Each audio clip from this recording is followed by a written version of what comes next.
Bonsoir à tous, c'est Foot Vision. On va parler comme d'habitude du bilan de cette dernière journée des compétitions européennes pour nos clubs français. Il y a des choses à dire parce que certains avaient les moyens, ils se sabotent comme d'habitude. Tu lui demandes si tu veux réussir ou si tu veux aller plus loin dans cette compétition. Mais on est en France, on rappelle, un branleur jusqu'au bout. Ça m'emmerde, hein, d'une part, mais ça m'exaspère aussi. Voilà. N'oubliez pas de vous abonner, de liker et commenter. Et on va déglader tout ça.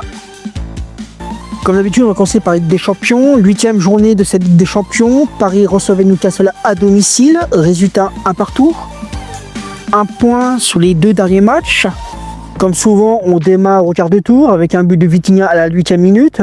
Penalty raté de Ousmane Dembélé à la 4e. J'avais l'impression que quand je regarde cette équipe parisienne, je regardais une équipe italienne sur le terrain. C'est-à-dire, tu sais, ces équipes italiennes qui marquent, qui se contentent de peu. Et pourtant, Newcastle avait des occasions de passer. Mais c'est toujours les mêmes problèmes qu'on analyse à chaque fois, à chaque match. C'est pas nouveau. Mais c'est surtout des idées qui m'inquiètent. Depuis 6 matchs, il est pas bon.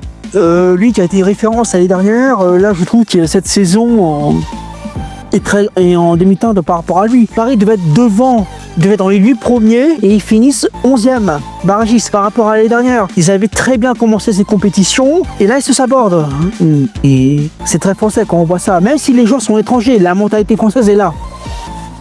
Monaco recevait la Juve qui est en forme depuis que Spalletti a pris les rênes début novembre. Ils sont 5e en Serie A. Pas grand chose à dire, ils ont fait match nul 0-0. La Juve étant déjà qualifiée avec ce nul. De toute façon, ça arrangerait les deux équipes. Déjà pour Monaco financièrement, quand je regarde en détail sur le résumé de ce match, but refusé à la 13e minute pour faute. Là, je suis d'accord. À Kilouche, tu peux pas rater cette frappe. Là, tu es devant, le gardien est complètement éloigné, tu tires au-dessus. Mais bon, ça, c'est la Ligue 1, c'est français. Pourquoi financièrement? Parce que Monaco en championnat est 10e avec 5 matchs dont 4 défaites. Et la dernière fois que Monaco avait gagné, c'était contre Paris. Pour Monaco, cette chose faite, c'est 2e année consécutive pour les barrages. Mais bon, ça, il va falloir vous remettre le cul, les Monégasques. Là, c'est votre avenir et sur cette saison.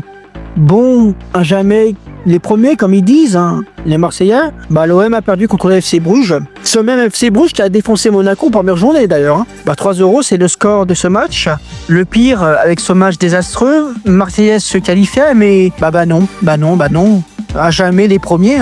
À Benfica, la dernière seconde, le gardien marque de la tête contre le Real, 4-2, et il élimine l'OM sur la différence de but.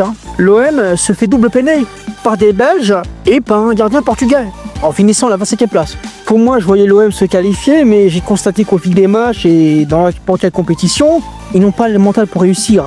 Je rappelle, l'année dernière, ils ont fini 2e avec 19 points d'écart. Vous pouvez gueuler dans les commentaires, vous avez les moyens de vous qualifier. Contre le Real, le Sporting, la défaite contre l'Atalanta, vous avez gagné contre Newcastle que Paris a fait nul.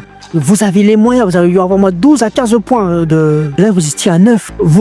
Je prends Bodo Glimt, Benfica, Galatasaray, Olympiakos, Bruges. Ce sont des équipes de championnat inférieurs qui ont des budgets inférieurs et ils se défoncent pour leur indice UEFA de leur pays. Moi, ça sert à rien de vous foutre de votre gueule. Il y a un moment, se foutre de votre gueule, vous le méritez.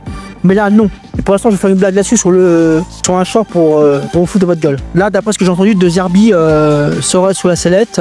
Pourquoi faire? Qui vaudrait une équipe de l'OM incapable de faire 2 saisons pour être consécutif? Le manque de stabilité de l'OM est impossible. Et ça, je comprends pas pourquoi les médias vous donnent de l'importance.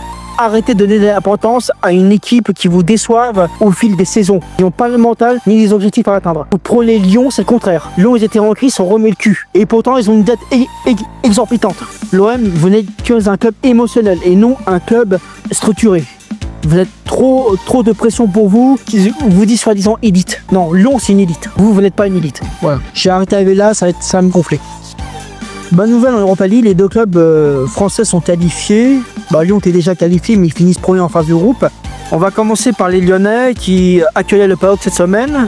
En ces dernières journées, les Lyonnais ont joué à fond avec des remplaçants qui sont jeunes.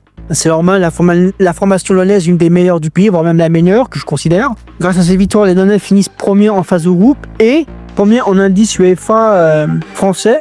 Parce que c'est le club qui a remporté le plus de points en indice UEFA de France, 21 000 points. C'est énorme, devant Paris et Strasbourg. Il est toujours compétitif dans les compétitions nationales. 5 premiers dans le championnat et 8 de finalistes de Coupe de France. On va résumer le match. Au début, les deux équipes s'affrontent durant les 20 premières minutes, jusqu'à ce que Giakoumakis marque pour les Grecs. Les Lyonnais pressent pour égaliser à la 32e de Rémi Imbert. À partir de ce moment-là, à la 40e, carton rouge du PAOK, de Constant Delis. Les Lyonnais mettront les 3 buts en de seconde période, de Kalimarch à 55e, Adam Karabek à 88e, sachant que ce même joueur a raté son penalty 5 minutes plus tôt, et Rodriguez à la 93e. Pour le PAOK, c'est Meite qui sauvera l'honneur des Grecs à la 66e. Qu'est-ce qu'on peut dire? Chapeau bas pour les Lyonnais. Et pourtant, ils sont en crise financière, mais l'identité du club est là. Lille devait se qualifier contre Fribourg cette semaine pour les barrages avec leurs 2 dernières défaites consécutives contre le CETA et le PAOK et leur série de mauvais résultats depuis le début de l'année 2026 en championnat. Autant vous dire que Fribourg était déjà qualifié et finissait dans les 8 premiers. Et ils sont finis dans les 8 premiers avec cette défaite. En gros, Lille jouait son destin européen. Et c'est chose faite à la 93e minute sur un penalty d'Olivier Giroud. Une victoire qui donne espoir, mais aussi au niveau financier. Mais rien n'est rassurant sur le jeu d'équipe. Ce qui fait que Lille sera au barrage de cette Europa League. Mais en championnat, ils vont se taper Lyon cette semaine. Lille, c'est une catastrophe cette saison. Et je m'attendais à mieux à cette équipe-là. Lille aurait dû être mieux. Il aurait dû être fini dans les 8 premiers cette saison. Mais bon, ce qui est fait est fait. Nice, pour son dernier match, allait en Bulgarie contre le Ludogorets, champion de Bulgarie en titre. C'est le même match que Lille, mais en inversé. Ludogorets avait besoin de cette victoire pour se qualifier. Chose effectuée de Stanic à la 44e minute.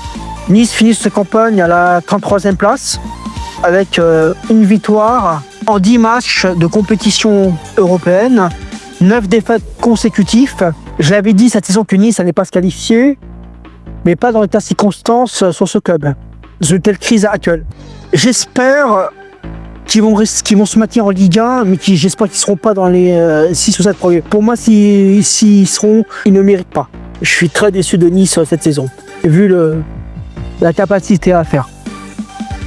Bilan de cette dernière journée, Paris et l'OM ont déçu comme d'habitude, moi-même s'auto-sabotage, c'est très forcé, c'est normal. Lyon et Lille assurent les places en Europa League, que je mise énormément cette saison. Sur les 7 clubs en lice, 2 sont éliminés et c'est les clubs du Sud, comme d'habitude. J'en ai marre d'avoir toujours raison. Par rapport à l'année dernière, on avait 6 clubs. 4 en Ligue des Champions, 2 en Europa League. Sauf que cette année, c'est 2 en Ligue des Champions, 2 en Europa League et 1 en Conference League. C'était tout pour cette phase de groupe. Je ferai le bilan, voire même des vidéos sur le barrage. Merci de m'avoir écouté. C'était Foot à Bichonne. On se voit à la prochaine.